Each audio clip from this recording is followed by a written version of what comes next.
Yo, this is Steve Bloom, and you're watching Moana Nui Podcast. We'll be starting soon. Don't go anywhere. I'm Veronica Taylor, and from myself and Ash Ketchum, I just want to say, Moana Nui, I choose you!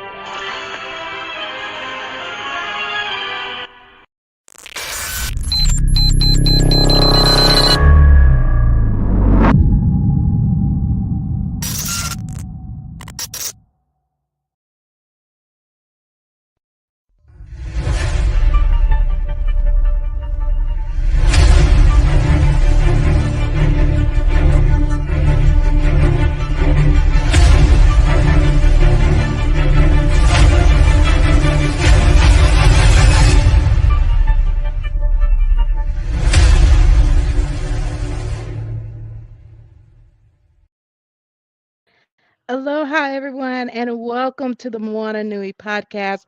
We're so happy to have you to join us for our 8:30 p.m. episode. I hope you enjoyed our 7 p.m.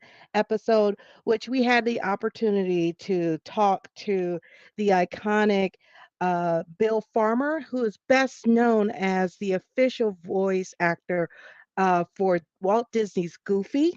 And he's also the voice actor from in the movie Space Jam of Foghorn Leghorn and Yosemite Sam, along with Goofy. And then after talking with him, we talked with Jason Marsden, who is known for his roles in Full House, Boy Meets World, Step by Step, but most properly known as the voice actor for Max from a Goofy movie, and also the voice of Haku from Spirited Away, and his role in Hocus Pocus, and Kovu from uh, Lion King 2. So, of course, we're excited to start this next episode for our monthly series that we have with Sue Ann Hong on Develop Your Talent. And today's episode, we're going to dive into cultural competency. But first of all, of course, I have to bring up Sue Ann. Welcome, Sue Ann. And Hello. hello, hello. Happy New Year to you. And I know you are already fast and furious into 2023 already for everything that's going on with the Center for Asian Pacific American Women. Absolutely. I thought things were going to be kind of calm in January, but let me tell you, it's kind of not. No, But it's not. nice to be here. I can't wait to bring our guests to talk about cultural competency. You guys are going to be blown away. They're amazing, amazing people and leaders. Exactly. Well, of course, let me introduce our first panelist. Our first panelist is Leona Enright. She is currently a business recruitment specialist for the Confederate tribes of, please, make sure I'm not mispronouncing, Umatilla Indian Reservations, our CTUIR, Department of Economic and Community Development. She assists the organization with their ongoing expansion efforts for diversifying the reservation for the tribe. And then she is, of course, very busy as a member of the National Millennium Community, where she contributes a tribal voice, engaging in conversations and discussions around civility and solution finding with millennials and Gen Z community. Let us welcome Leona. Welcome, Leona. Hello. Thank you for having me. Well, thank you for being part of today's show. And our second panelist, Tisa Leggett, began her career as a journalist before transitioning to the field of public relations and public affairs. Over the last over 10 years, she developed community outreach and educational strategies for corporations and nonprofits. She is the founding president of the Bridge Fort Worth and was recognized as 40 under 40 by the Fort Worth Business Press. Uh, And of course, she was also appointed as the Blue Ribbon Citizens Committee established by Tarrant County Commissioners Court to review the future needs of the JPS Health Network. And she is a member of the Fort Worth chapter of the Links Incorporated. Um, she is also a little bit of a writer, I've learned about, and she's also the principal consultant at Catapult Social Responsibility LLC. So let us welcome Tisa. Hello, Dana. Hello, everyone. Thank you so much for having me. Thank you. She's had a very busy week, but we're so glad to have her with us Good to be here. today.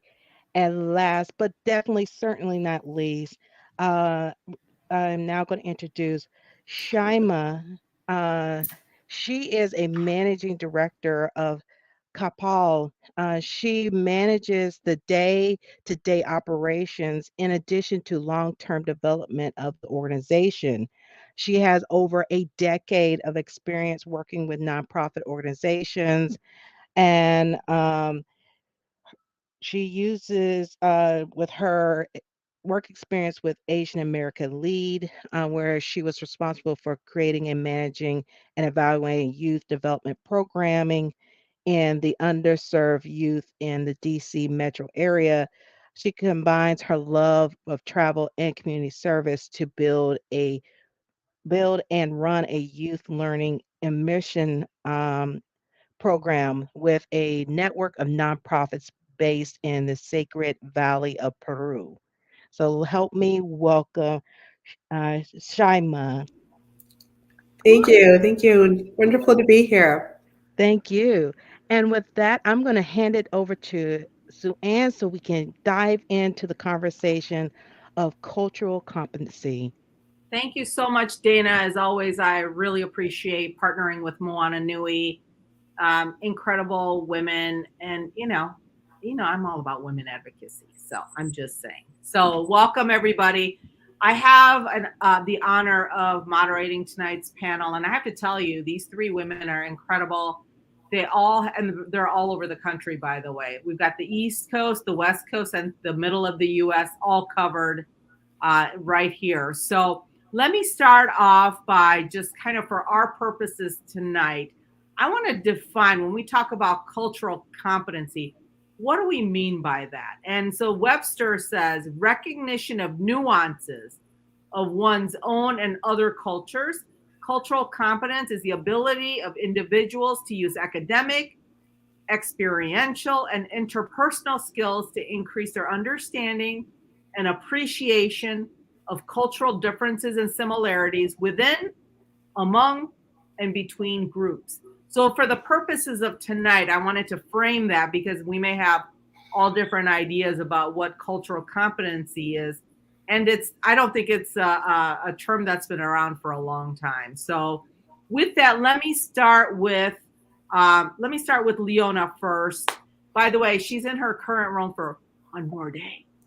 So can you share with our audience about your background, your ethnic heritage, and kind of what is your next step in your career journey?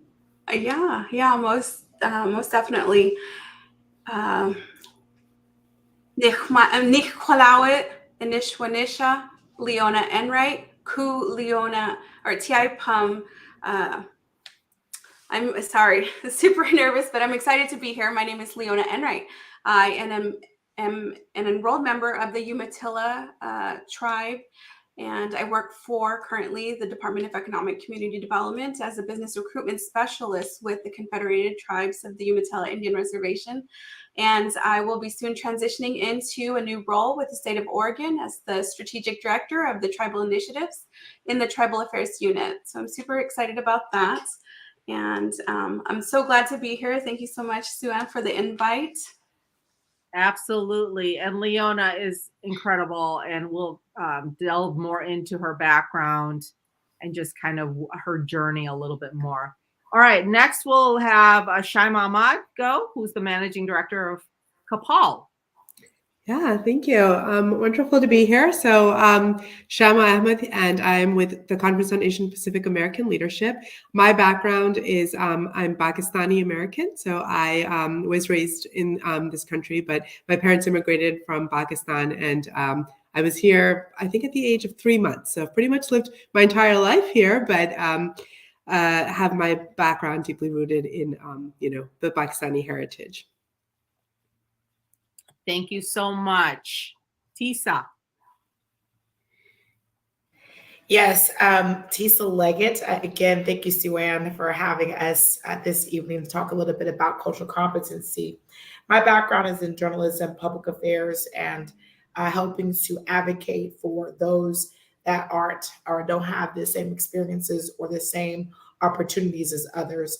And so here recently, I've launched my own agency to help with consulting on different cultural issues so that we were able to have equity in different spaces, especially in corporate America and the like. And it's funny, Sue-Ann, it's such a sensitive question for Black Americans sometimes. What is our background? Are we saying we're Black? Are we saying we're African American? So I was like, ooh, how do I answer that question? I would say that I am absolutely Black. We do have African descent, but I can't go back to Africa. I know no one there. So I am truly a Black American. And so I would say that this is such an important conversation because when we talk about cultural competencies, how do we address certain issues and certain things without it being media driven versus truly cultural appropriation and truly cultural faux pas and the like. So I look forward to having more in-depth conversation about that. Absolutely. And Tisa, one of the things that you bring up that I want to emphasize is that identity is personal. And to me, Yes. it always comes down to that individual level. Yes, and so it's kind of hard to generalize in a lot of ways. I know we try to do those things. What I find is that you just have to get to the person. Amen. All right. So that's really kind of my conclusion. But let me start with Shama. How did you think about your culture when you were growing up, since you grew up in the U.S. predominantly, even though you're Pakistani? Did it influence you in a certain way around your career or your life?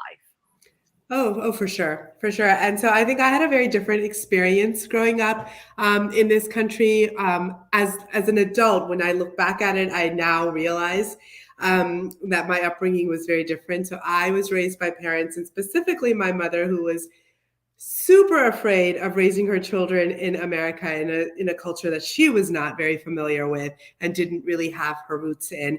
And so raised us in a very, very Pakistani centric family life, where anything from like language to food to clothing to you name it, right? So it was heavily Pakistani centric. I actually, for the first half of my life, didn't even consider myself an American, even though I never lived in Pakistan. I identified as Pakistani living in this country. And it's interesting because recently is when I realized how much of an impact American culture has had on me too, since that's what I've known, right? But it's like kind of learning that as an adult and seeing and like tracing back those steps and seeing. But, it boils down to the way that, my family was raised.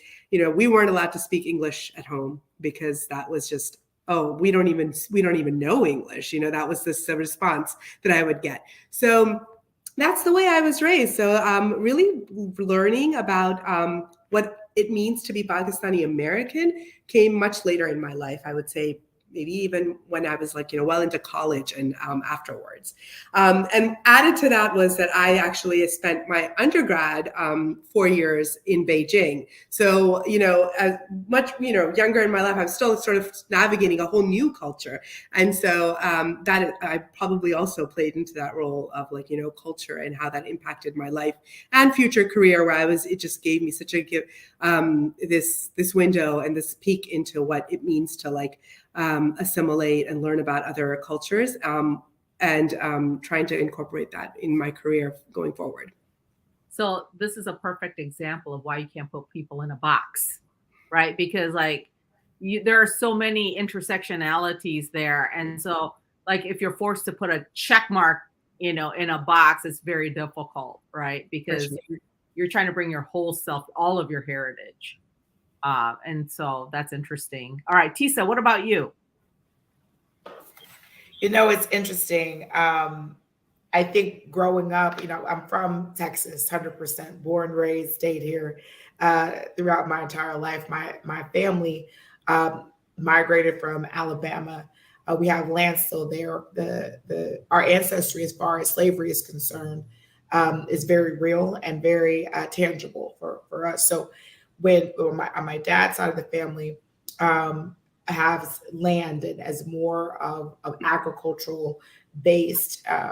And so going to college, going for higher education, not just doing simply military, was something that was different for that side of the family. Whereas my mom, totally different culturally, family was also military, but it's still trying to find their way in America in the sense of systemic um, and cultural things that happened during the civil rights movement that caused a lack of, and so the hard working, the ethics that I have that's within me is absolutely for both sides of my family, very much ingrained in the civil rights movement. So we talk about culture. I can't speak on Africa, but I can absolutely talk about the civil rights movement and the social justice movement of today that's heavily influenced by what happened yesterday.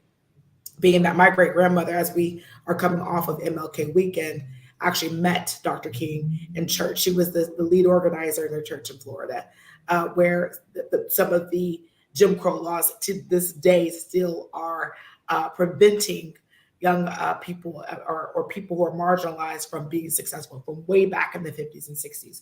And so I think that it influenced me because it's in my DNA to look out for those that do not have, for no fault of their own, that we can't quite figure out how to get to that next level or that next step. So culturally, unfortunately, that creates a sense of hesitancy when we're interfacing in different arenas in different areas. I know for me it does. So I would say that influenced me heavily within my career because it came to be true, it came to light because we had not adequately addressed certain issues prior to George Floyd, prior to other issues that have arisen. And so even having a conversation with all of you about cultural competency was Black and white. And so it is great to sit here with my sisters of other ethnicities and cultures to talk about how coming to America and how maybe not going to your homeland influences your day to day. Absolutely. And Tisa, that's a lot it sounds like there was a lot of history in your family that really tied directly to civil rights movement. And absolutely. And just by listening to you, when I met you at the Walmart Center for Racial Equity, I saw that. Your voice is so strong about what you believe and why you believe it. Absolutely. Your values is what came out. Absolutely. I think, especially when we're talking about equity work and trying to really unpack why we're in certain situations here, and how to get people to economic mobility and really realize a dream that it wasn't just Dr. King's, but I think all of us would like to live in a place where we're secure. And so when things that are, or when there are blockades that were created for those of us on the screen not to be successful, whether it be because we're women or because of the color of our skin or our background or our culture, those blockades are very real. Yeah. And so now that we are doing the work and trying to remove them, I just want to always make it very realistic that my family were the ones on the battlefield, continuing this work. My uncle, my great uncle, is a member of the Black Panther Party, and so this is who helped with free and reduced lunch, right? People don't know that, they don't know that it's this scary symbol sometimes versus really understanding the historical context and then how that influences people and their lives and their offspring and their generations and their legacy. Incredible and just moving in a lot of ways. And the fact that though its history seems like we still are dealing with so many issues of cultural incompetency. Yeah, absolutely. So, all right. So, Leona, what do you think about when it comes to your culture growing up, and then how did that influence you in a certain way in your career and life?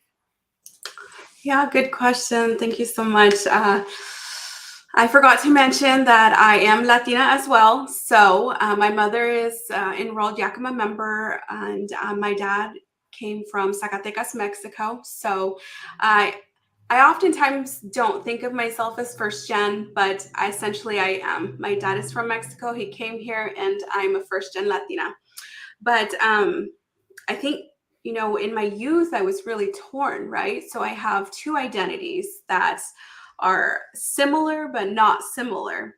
I have my Latina heritage and I have my tribal heritage, and so kind of blending those together and really trying to identify, because you know I would spend time with my mom's family, and then it would be like eating our first foods, our traditional foods, engaging in on the culture, in the religion, and then I would go to visit my dad, and it's something on the other page, completely different, and really trying to navigate, you know, his religion, which was at the time Catholicism, and trying to understand that, which it's not, if you think back, you know, historically, it's assimilation, right? So I was resistant to kind of knowing the Catholic Church and their ways, but a lot of generational trauma with my tribal families and trying to recover from that. You know, growing up, I was taught to act a certain way in my house. My opinions were valued, my insight was valued, but then going off the reservation into the school system. So then we have that third party, right? So navigating the tribal life, the Latina life, but also the American life, and really trying to mix those together. And I really never understood my true identity, but I knew, you know, that I can intertwine all of my cultures to make who I am today. And so that has actually benefited me in my career choices. But I also lived in Mexico for about 7 months. And, you know, when I was sent to Mexico, I did not know how to read, write, or speak not one word of Spanish. But when I came back, boy, did I know. I was like, hola, ¿cómo están? My dad was shocked. He was like, you speak Spanish?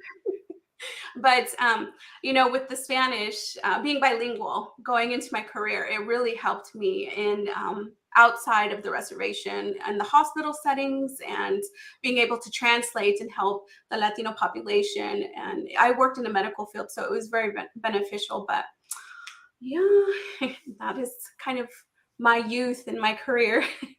Well, I appreciate, Leona, you sharing the fact that you lived in a different country. You had to learn quickly and adapt. And the fact is that probably helped you not only broaden, but maybe be a little more compassionate, right, with others on whether if they're an immigrant and they don't speak English and whatnot. But so to my audience, I mean, look, these women are they bring so many things to the table. There's like peeling the onion of all these layers. So it's not simple. That's one thing. You know, what type of situations did you face that were culturally related as you were navigating through your career? And did it help you or hinder you? Tisa? That's a great question. The way I'm wearing my hair right now is deemed illegal in the United States at one point. The way I'm wearing my hair, that absolutely affects how we think and how we interface with each other, even as Black or African American, depending on how we identify, and for society to see this as unprofessional. My picture on even the advertisement is very different from this conversation, because if we're going to have it, then I need to be my authentic self in this conversation. Both of them are authentic pictures of myself, but in professional in America, this at one point in my career would hold me back from a promotion. That is the reality. The Crown Act was approved in 2022. And so now a lot of states have adopted that, you know, we can wear our hair as we need to. In Texas, where I was born and raised, there was a young man who could not graduate from high school because of his hair.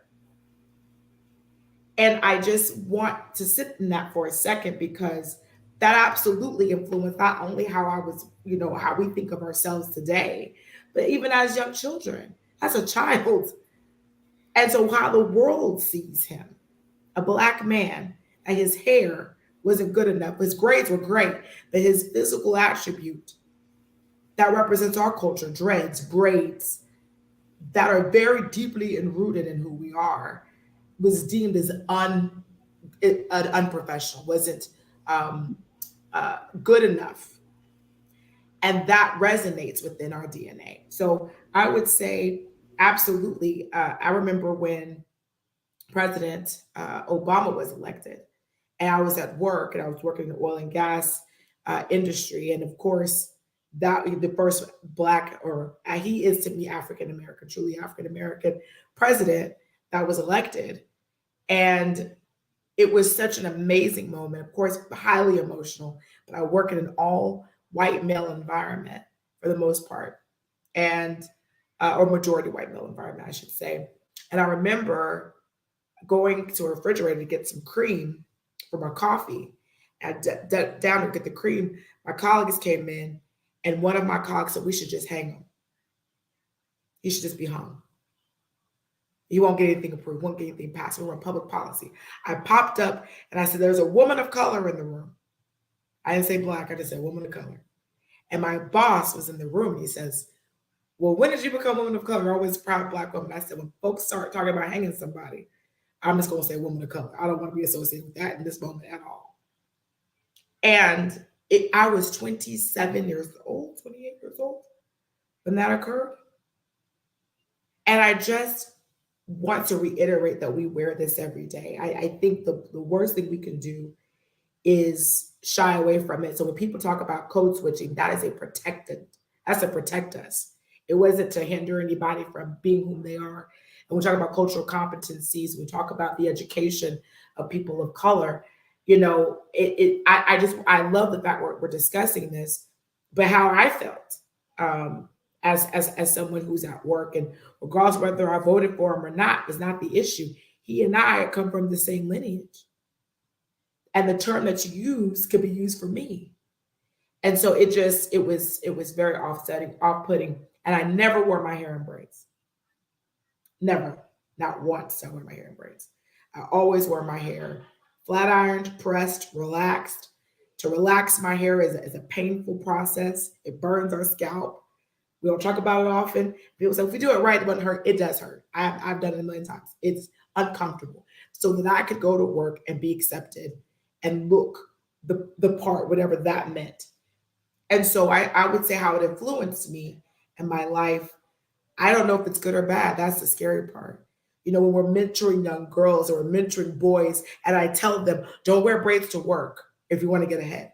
Am I helping? Am I hurting? Is that culturally competent? Is it not? Who tells the truth, and then who protects our children so they're able to earn a living? And so I think that's where I go back and forth. But these days, our young people are not having it. They are not having it. And they're saying, we want to be who we are, even at work. We want to show up in our authentic self. So I say, it did influence me. I honor these young people for standing up for themselves. And when people say, well, they must not want to get that promotion if they're not going to do what they say, I back them up and say, no, it is time for us to show up as our authentic selves. The way I wear my hair has nothing to do with my brain. First of all, your hair looks beautiful. So let's even, but the thing that really bothers me is the fact that your supervisor allowed that conversation without stopping it. And didn't stop it. Mm-mm. And so to me, whether you're in the room or not in the room, regardless, that conversation should have been stopped. Yep. And so part of, what I think about when we talk about cultural competency is how do these things translate into our work environment? And to your point, does that impact people's ability to get a promotion, get more money, right? So that's all part of that. And it's a microcosm of our community and what's going on there. It just comes into the corporate space and other spaces. So I agree. So much to unpack there. Yeah. I think the good news is that as time has gone on, this is the great news, is as we have these conversations, It's painful. I was younger. Those gentlemen I still talk to. Yeah. That's the thing. I still talk to them.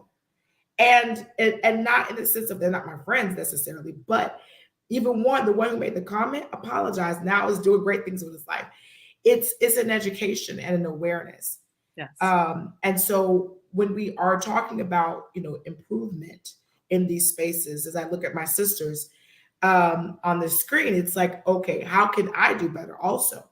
Because when we have our hair covered or we're talking about braids and the like, it's still part of our identity. That's right. And we still have to ensure that we're making space and leveraging and advocating for other cultures as well. And that comes from education. And I, as a Texan, never left here, I also have to have an open mind in learning about other cultures and their challenges in these spaces.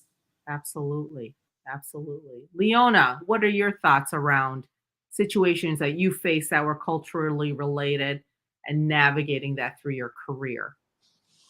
So I came across one incident where I guess I didn't realize it and I didn't put much thought into it until it was actually like, really? But before, I used to have a really very, and we call it a native accent, but I used to talk very heavy with the accent. And then when I moved to Mexico, I came back and I had a Spanish accent. So you could hear it in my talk, right? But then I was hired onto a customer service position and I was discouraged. They were like, can you get rid of the accent? What? I didn't have an accent? Oh, okay. So then I worked really, really hard to try and and I didn't realize at the time that it was like letting go of my culture, letting go of my identity.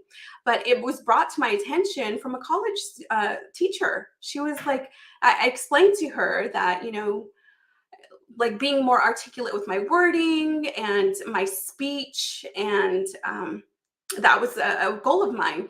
And she was like, wow, that's so unfortunate. That's so sad. That's like losing your identity. And I was like, you're right, it is. Oh my goodness. I never realized that impacted me, and working in corporate America, like you're expected to conform. And that was one thing that it's sat with me. Let's say that. So now when you hear my voice, if it's over the phone, you don't know you can't tell. You cannot identify my voice. You what culture I am, where I come from, and it's a little disheartening, now to think back at it. But I think another thing too, is that it's that lack of representation, the lack of identity in those workspaces. I don't see people of color. I don't see women of color in leadership roles. And so I never had a mentor or a sponsor to kind of really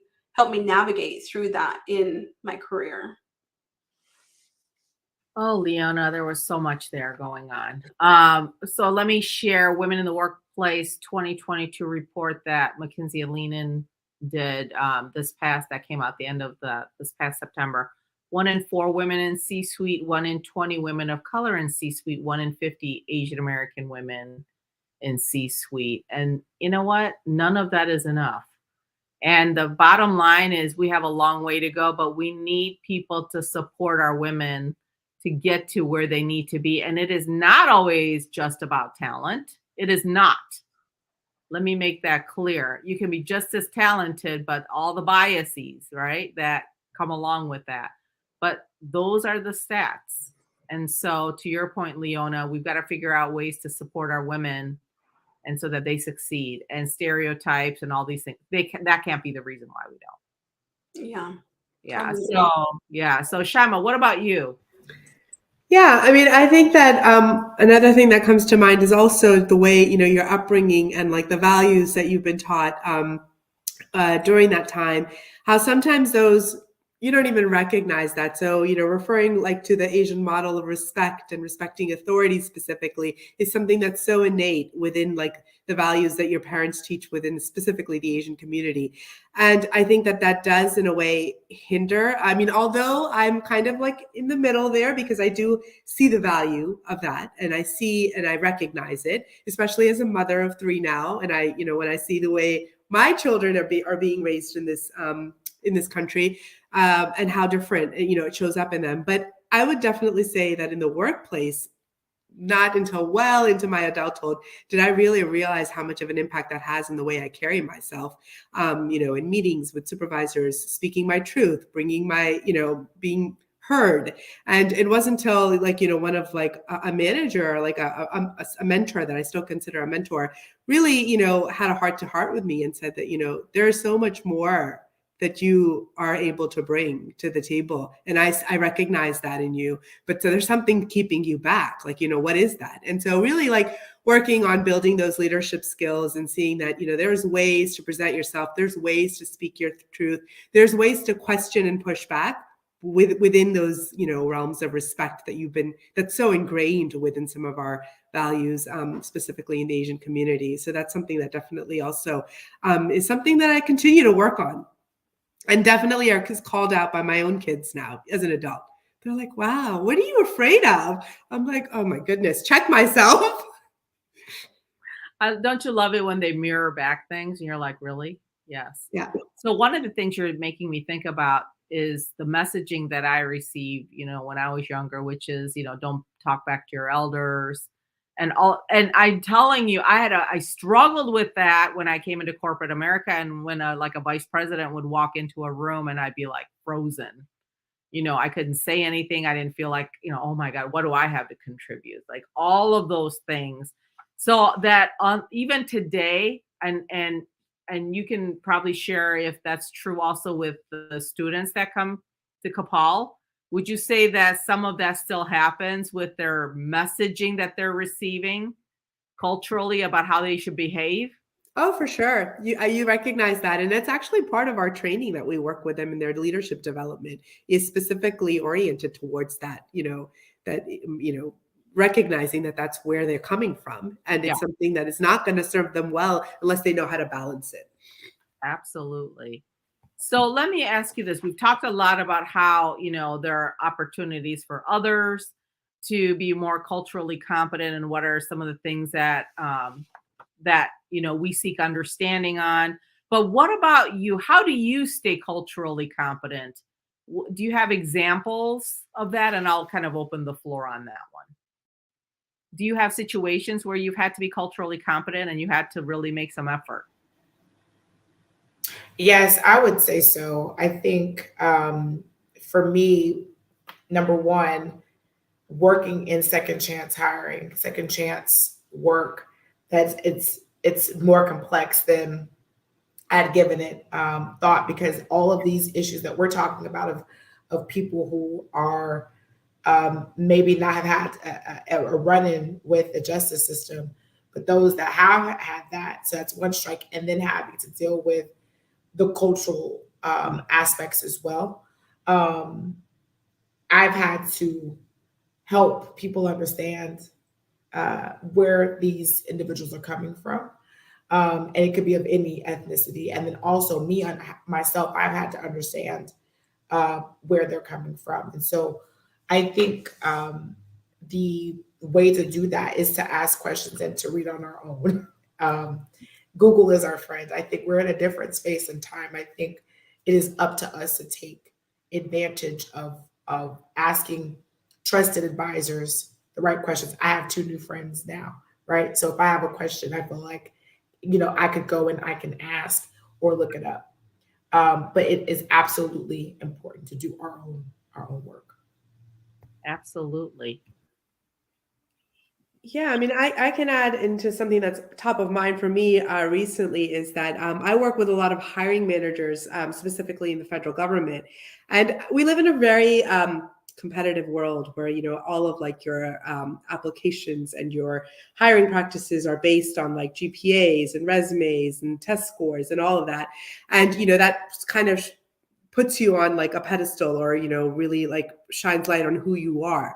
And working with a lot of underserved communities and working with people, students that come from a lot of cultural different backgrounds and different privileges and not having those privileges as well. it's a conversation I'm having with a lot of hiring managers. I'm like, if you really want to diversify your pool, are you looking to diversify your pool? Or are you looking to find people that look a little bit different, but, bring the same skill set or bring the same, like, what is it that you really want? I mean, because we're going to have to change a lot in order to really, if you want to bring in this, like, real diversification, right? And so, I'm trying to work with them to see that, are you open to looking past just the resume and the cover letter and looking at what does leadership look like? What is this person bringing to the table? What are the experiences that they may have that don't shine through, that don't translate through test scores? Maybe you've got students who were working like 3 jobs, and those jobs were helping pay the mortgage, or they were the translator or the interpreter for their family. They were the ones who did all the, insurance paperwork for their family, did elder care, went to the DMV with their parents because they didn't know how to navigate all of that. So those are a lot of skills that this individual has built up, in a very young age, but they're just not able to see that or even able to relay that through their typical cover letter or resume, right? And so, really peeling back and seeing there's more to it than just that, right? And how can we get past it and try to bring in talent that would bring a lot more to the room. Absolutely. And I'm thinking, you're making me think about the fact that we already have our labor shortage. I mean, you're going to have to figure out what are you going to be doing differently, because you can't operate exactly the way you used to in the past. And so to be more flexible, to be more culturally competent, meaning understanding the individual level, right, as humans. And I think that's absolutely critical now. But Leona, what are your thoughts? Well, I agree with my fellow panelists here. I think listening and asking a lot of questions, right? Because I don't know all the answers. I need to reach out. I need to get clarification. If it is a culture or tradition that I'm not fully understanding, I mean, hopefully when I do ask the question, it's received openly and with good intention, right? So I'm always looking to expand my knowledge base because I don't know everything.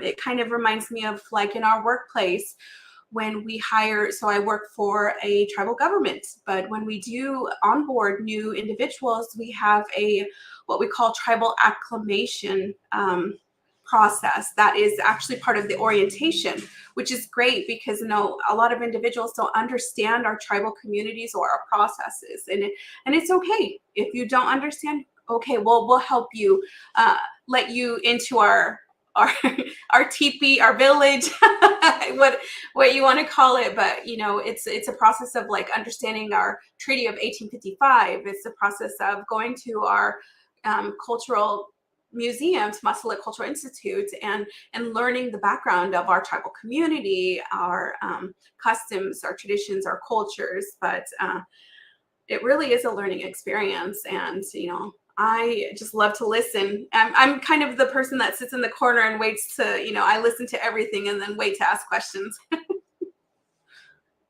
Well, despite the whole thing about being an extrovert, being in leadership, introverts have a lot to offer and a lot to say, actually. So I think sitting in the corner and just observing and then having conversation later is not a bad thing. So let me ask all of you this. You all are very passionate about the areas that you're leading, and it's very value driven. I mean, that's becoming very clear. Who was one of the most influential people in your life, whether it was a mentor or family member? Who influenced you? And let me start with Shama on this one. Sorry, there we go. I was trying to unmute myself. I was blessed to have a lot of, great mentors and great people who have influenced my life and great role models. But I think one of my maternal grandfather really stands out. And there's a reason for that is because, for him, his core was family. His core was, so he really instilled that within me. But looking and peeling back into who he was and like what stuck with me from him was he really taught me like the importance and the value of human connection. And when I think about that now and think about, where he was raised and what life he lived and where, the society he was brought in, and being able to push back on all of that and build that human connection and relationships, whether it was in the home or whether it was out, he really kind of emulated this, regardless of age, regardless of class, regardless of privilege, you can build and you can get past that and meet someone halfway and really get to know where they are. And this was, way back in the day, and especially in a very classist society where he grew up, in India and Pakistan, and being able to push those boundaries and build that human connection, it still really resonates with me. And I try to bring that into all of my, relationships. Yeah, he was ahead of his time. Yeah, for sure. Yeah, because, it's always about relationships at the end of the day, right? Anything you get done, anything you're trying to do, it's going to take relationships. So, Leona, how about you? Who influenced you? Like Shaima, I had many people that have influenced me over my, lifetime. But the one that sticks out most to me is my grandmother. I was raised with her, and she was very, very strong Indigenous woman. She was the matriarch of our family, and it was apparent that she was a little bossy too, but that's okay, because she instilled the values in me that it's okay to have a voice. And, I'm finding now that there is inequities between genders, and I'm here to fight the good fight. Women are deserving. We need equal pay. We need all equal rights for everything. But she was just such a strong advocate for women's rights. And, apart from the generational trauma that she had experienced, her and my grandfather, it really was just evident that was kind of where my role was going to be, was advocacy for women and advocacy for my culture, my tribe. Well, first of all, do you think if it were a man that he would be called bossy? It would be leadership. Well, that's why I'm like, self-identified. no, a leader. That's right. She was a leader. Yeah, I always sit there and go, yeah, you got different terms depending on the gender, right?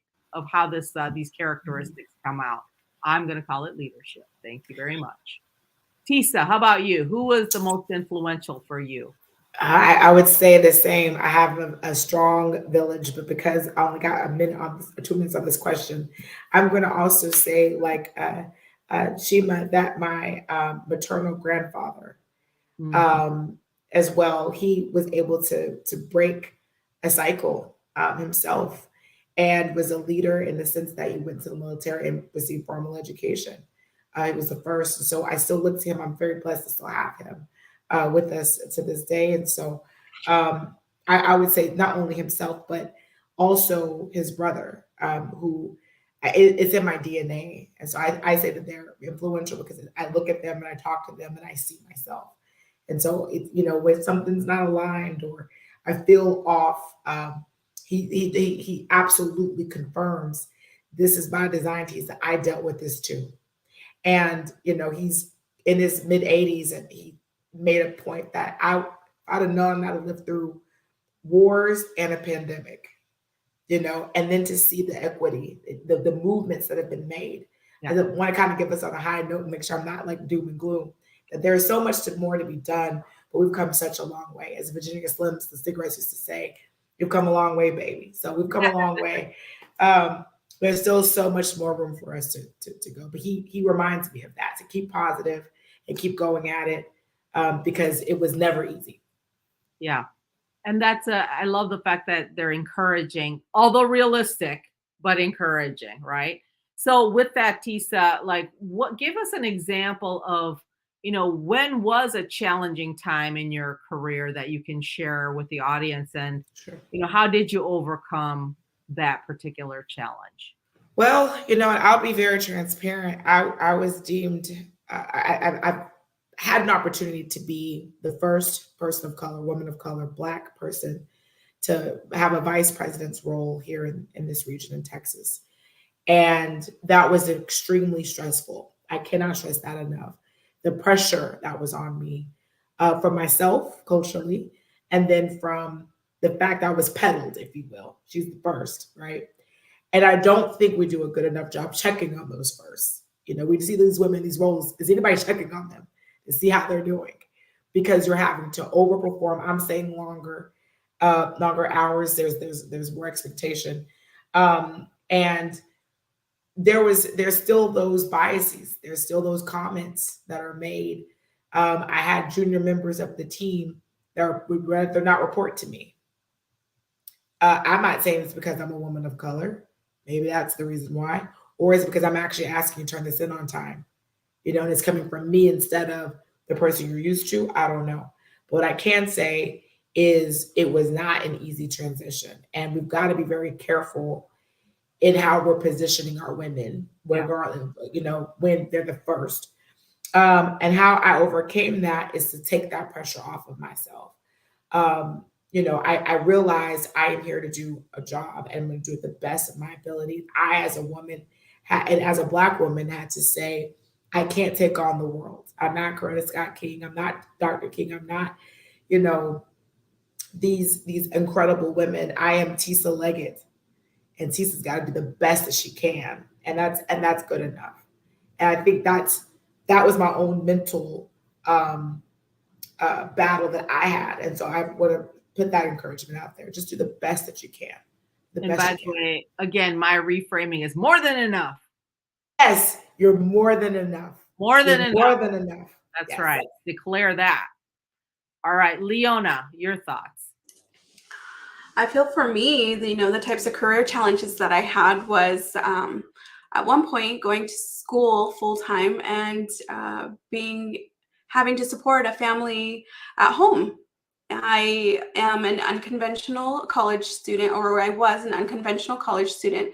So I returned back to school when I was 26, graduated with my associates at 28, pursued my business degree, my bachelor's, completed that a couple years later. And, I said, why stop there? Continue on with my master's. And so it was a lot of years of full-time work, full-time school, full-time mom. And that was a career challenge for me, because sometimes I felt like, wow, I need a day. I to prevent burnout, right? I need to take a day from work. And I've had, luckily I've had supervisors they recognize that. Okay, yes, take that day. But I think, in terms of, cultural competency, one experience that it seems like I've always run into it is tokenism. I'm very tokenized in whatever capacity it will, if it be on panels, I'm the brown person, or I don't know how to explain that more. Tokenism is it is what it is. And I've voiced it multiple times, my discomfort. Like, I can't be the only person, and just because I'm brown, I don't represent, this community or this community, and them, my employers thinking that I represent all races when I only represent myself and, my own traditions or my own cultures, right? Yeah, that's absolutely right. The assumption that you represent everyone, especially the higher you go, and it starts being a little thin in terms of representation, and then yes, that especially comes out, and you're all of a sudden the ERG expert of like all things, right? But that emotional tax is real for, I think, women of color, because we have to explain all the time why we're where we're at. So yes, I feel it. I resonate. Shama, what about you? I think for me, it's definitely coming into a space as a Muslim woman who wears the hijab that over years has definitely become a lot easier. Some of it is probably because the world has become a lot more culturally competent, and there's just so much more awareness, and there's so many more people like me out there. But, going back to the 80s and the 90s, and when I was in college and, growing up, and not, attending places and workshops and conferences of like 300-500 people, and being the single person in the room, wearing a hijab is definitely something, especially at a younger age, where it's very uncomfortable. It really, you question yourself, you are unsure of yourself. And, even having to face absurd questions at that time for like, is there a medical condition why you do this? Or, all of those questions that would be thrown at my way. I feel like, we have come a long way, and I think people are a lot more aware. And then some of it is just with age, you don't care anymore. You are more comfortable in your own skin, and you are able to carry yourself with that. So I think it's a combination of the two. But that is something that I definitely had to navigate, and it was very challenging at times, and it probably did keep me from a lot of opportunities. Yeah, I mean, there's so much to that, because it's how you're perceived from the outside community and how you're feeling, as you're navigating through being the only. Yeah, right? Being the only causes all kinds of interesting things in our minds. for sure. And so you guys, can you believe this? But we're like 4 minutes until we're done. Can you believe it? So let me ask you this one last question. What can you give in terms of one tip or one actionable item that the audience members can do to become more culturally competent? Leona, what would you say? I think my advice would be your authentic self. I'm finding now that, of course, as with age, I'm being who I am and accepting my both of my races, and being comfortable with who I am. And if there's any question, be open to ask it. Make sure that the timing is right, but make sure to ask the questions, and don't be fearful of like trying to learn different cultures. And I'm personally practicing it every day. So I have more questions, but again, listen, just be open and listen. Absolutely. You're talking about being curious. I like that. Shama, how about you? I would say that reflect and check your own biases, and do that continuously, because no matter how much you think we all carry them to some degree and some level. So really reflect on that, check them, learn, be aware, educate yourself, and then try to unlearn some of that, right? And that's the only way you can contribute to having a more culturally competent world, is, reflecting within yourself at first. Absolutely. And you bring up a good point about unlearning in order to relearn. Yeah, that's really an important point. Tisa, bring us home. I would say be humanely kind.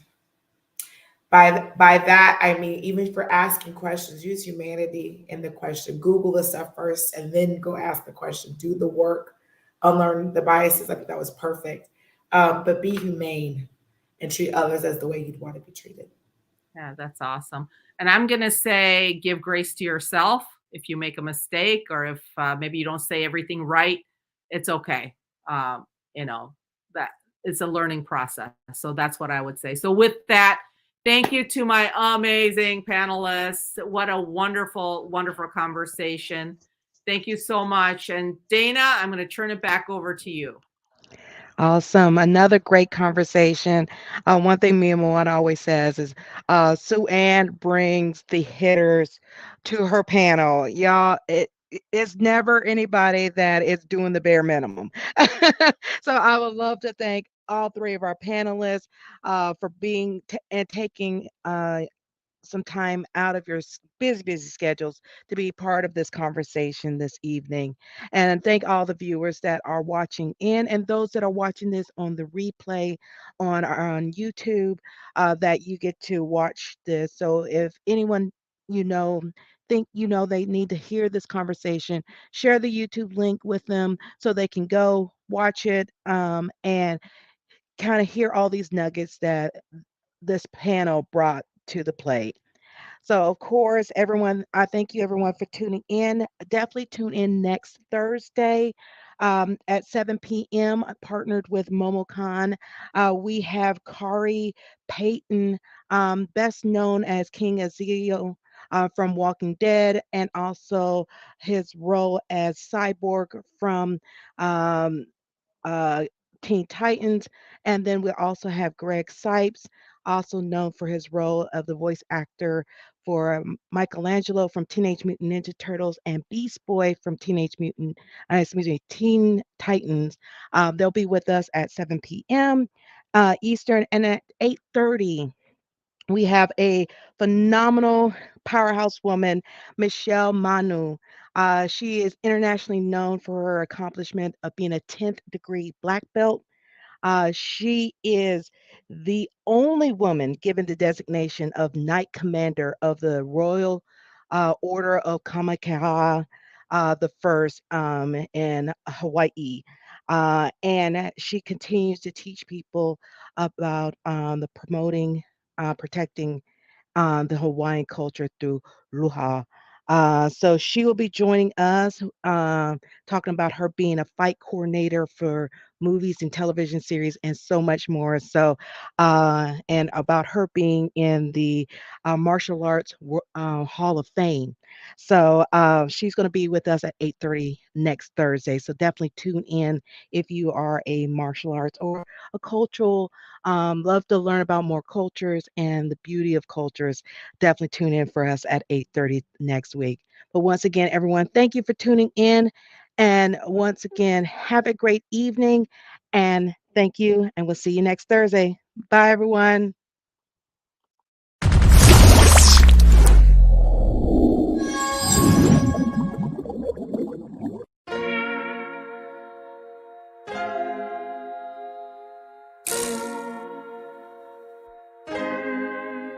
So many stories left to tell, even if we have to ourselves. Can't keep history on the shelf. If we won't tell it, we will. If this the land of the free was a freedom then, when they annexed Hawaii and called it Cedar Lands, without any type of payment and no signing off, called themselves a republic in 1894. 1.2 million acres overtaken from the native Hawaiians. When they resisted, the West retaliated in violence and erasure. The Hawaiian language is banned as part of colonialism's plan to expand, yeah. Stuck between a rock and a hard place. Multiple bombings of Kaho'olawe as a part of their ongoing war with Asia. Used it as a place for target practice. No consent or compensation. Colonizers call for annexation. No work out for all the locals. School will never let you know. So many stories left to tell, even if we have to ourselves. Can't keep history on the shelf. If we won't tell it, we will. Too many stories left to tell, even if we have to ourselves. Can't keep history on the shelf. If we won't tell it, we will. We will. So if you put Hawaii into perspective, well, Black and Asian history is interconnected. Considering the fight with the Pacific, then of course, versus Asia, they was treated as a middleman for war, but didn't let the Western colorism run its course, cause dark skin was a sign of dignity to core. The land was taken in the name of capitalism, when prior to it was an actual kingdom. Clap back at the system. Stuck between a rock and a hard place. Multiple bombings of Kaho'olawe as a part of their ongoing war with Asia. Used it as a place for target practice. No consent or compensation. Colonizers call for annexation.